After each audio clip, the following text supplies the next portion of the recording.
just gets in the way. I had everything planned, 5 o'clock, no problem. And then mid afternoon, I got an urgent call. I just had finished doing a mentoring online for mediation training.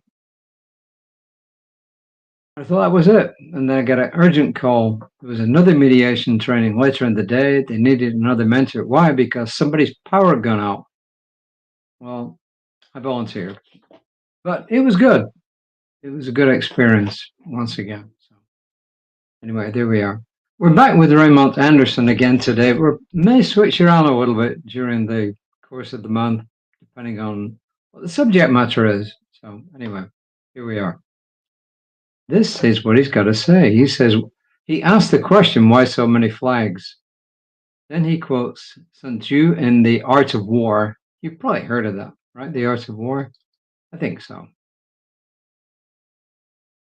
And this is what Sun Tzu says in The Art of War. There are not more than 5 musical notes. This is not in our system, obviously. Yet the combinations of these 5 give rise to more melodies that can ever be heard.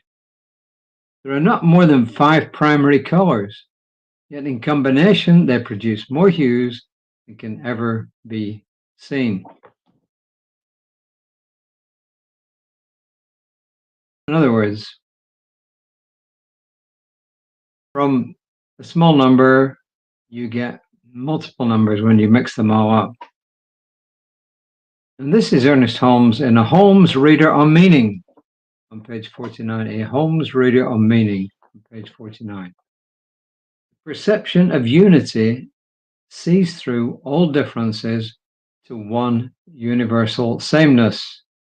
Yet unity does not mean conformity. Good, bad, high, low, across, above, beneath, all are one to the infinite mind. So every expression in the infinite mind is just accepted as what it is. That's what that means. Now he goes on to explain a little bit about LGBTQ+. He says, did you know there are at least 23 pride flags to represent the various queer expressions in the LGBTQIA2+ community? No, I didn't. Speaking of which, why did new letters get added to the LGBTQ alphabet? The more expansive acronym simply represents more of the ways people experience themselves in life. He goes on to say, this shouldn't be difficult. Why? Because if we believe that God, source, the universe, ground of all being, individualizes itself as all there is, then this divine power is the very definition of intersectionality. It's the very definition of diversity of all that is. He says, spirit shows up in a vast array of sizes, shapes, shades of skin, voices, languages, and more. He says, why are we addicted to limiting how God shows up? Why do we resist the idea that diversity is what God is? We see evidence of this in all of nature, and we accept it without question. We accept the varieties of fruits, vegetables, flowers, plants, animals, insects, and spices. Yet, when it comes to humans, we want to reduce God to an easily boxed and labeled homogeneous being. He says, look at yourself in the mirror. State the various layers that make you who you are. Don't start with physical features. What are your interests? What are your talents? What quirks do you have? More. If you really go for it, getting to 50, 60, even 100 will be relatively easy. And he says, now imagine each of these things as its own distinct flag. All the stuff he just mentioned. Once we do this, it's easy to understand the scope of what it means to be the diverse, intersectional spiritual beings that we are. Okay, so what he's talking about, depending on your viewpoint, is either okay, maybe okay, I don't like it, but I accept it. I absolutely reject it, etc., etc. There's as many viewpoints on this. I wouldn't say as there are people, but there's lots. Okay, and you know that, and I know that. There's loads of them. So I want to summarize it in one thing. I don't know why all these differences show up, except that I can say this: if every human being was one color, one language expression, one idea of art, science, etc., etc., if we all looked alike and we all thought the same, my God, it would be a boring world. It would be incredibly boring, right? So, as I said, I can't get into the mind of people who think differently than I do, but I can accept that they do think differently than I do, and I can accept that they were born differently than I was, and that their mental construct is different than mine. So, as I said, I don't understand it, but I accept it. And I don't tolerate it. I accept it. There's a huge difference, as we've said in the past, between tolerance and acceptance. Tolerance is better than ignoring and rejecting, but it's just a step along the way. Acceptance is where it needs to be, and then love goes beyond acceptance. So that's the path that we're on. So I am a straight white male.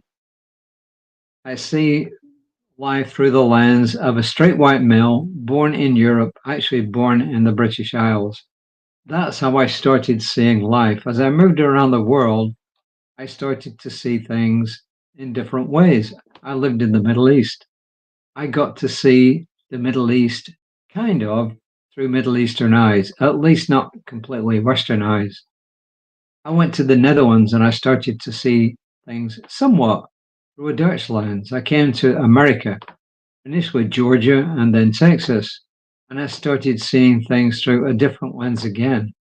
But I can never be a true Texan. I can never be a true Georgian. I can never be a true Dutch person. I can never be a true Arab or Jew because that's not how I was born. But I can learn to accept that they have different values than I do, and I can learn to accept their values. I wasn't obviously I'm straight, and therefore I wasn't born in any of the acronyms that go along with LGBTQ plus. I can't see the world through their eyes, but I can accept the fact that they are built in such a way that their view of the world and their mental construct and the way they see themselves is different than how I see myself. So that's how I see all of this. I'm a living, moving, breathing expression of how God does diversity, and I celebrate it. So that's about all I can say. What do you think? I mean, if you were part of Centers for Spiritual Living or part of Unity or any New Thought community or any community that accepts that there are differences in the way human beings see gender, then you won't have any problem with what I'm saying. But if not, I understand. I accept the fact that you don't go along with all this.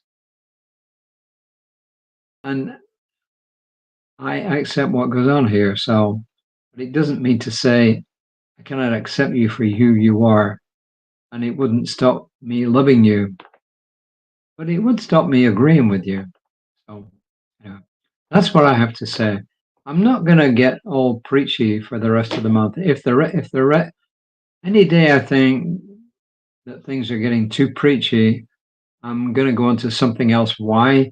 Because I don't think that's the best way to approach people. I don't think that's the best way to put your point of view over to people. I really and truly think, like yesterday, stories are the way that actually explain things. Stories are the best way to get things across to people. as kids. 20s were what we lived on. So, all right, let me see. Reverend Lisa will be on Creative Life Spiritual Center's Facebook page, and then later on, I think so, later on YouTube, I'm not sure.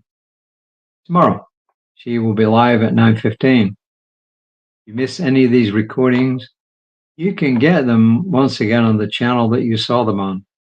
On mine, it's on a bunch of things. It's on different YouTube, it's on different Facebooks, it's on lots of other stuff out there.